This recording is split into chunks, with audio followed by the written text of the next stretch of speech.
یہ ہماری شامت اعمال ہے کہ شیطان کو تبلیغی جماعت بڑھتی چڑھتی اچھی نہیں لگی، لہذا اس نے اس کو دو حصوں میں تقسیم کر دیا، اور دو حصوں میں نہ صرف تقسیم کر دیا بلکہ دونوں کے درمیان باقاعدہ لڑائی شروع کر دی۔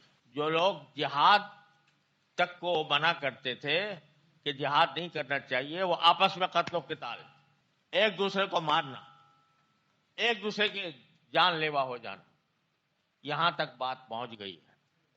یہ سب ان بنیادی خرابیوں کا نتیجہ ہے جن کے میں نے آپ کے سامنے نشاندہی کی ہے، اور اس کا نتیجہ یہ ہے کہ اب یہ بھی تبلیغی جماعت، وہ بھی تبلیغی جماعت، یہ بھی مرکز، وہ بھی مرکز، یہ بھی یہاں سے بھی چل رہا ہے، وہاں سے بھی چل رہا ہے، لیکن دونوں ایک دوسرے کے ساتھ رسہ کشی میں مبتلا ہیں۔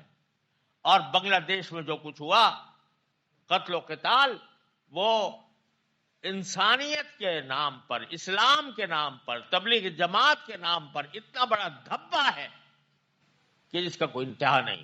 خدا کے لیے ہوش میں آؤ، اور جو اصل کام ہے دعوت کا، اس کو مضبوطی سے پکڑو، اور اس کو بھی اپنی اصلاح کے لیے پکڑو۔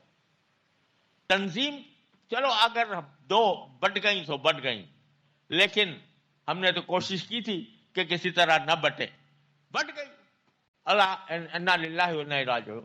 لیکن اب دیکھو، دشمنی ختم کر، دشمنی کا رویہ ختم کر، اور جو دعوت اللہ کا کام کر رہا ہے اس کو اپنا سمجھو، چاہے وہ میری تنظیم سے وابستہ ہو یا کسی اور کی تنظیم سے وابستہ ہو۔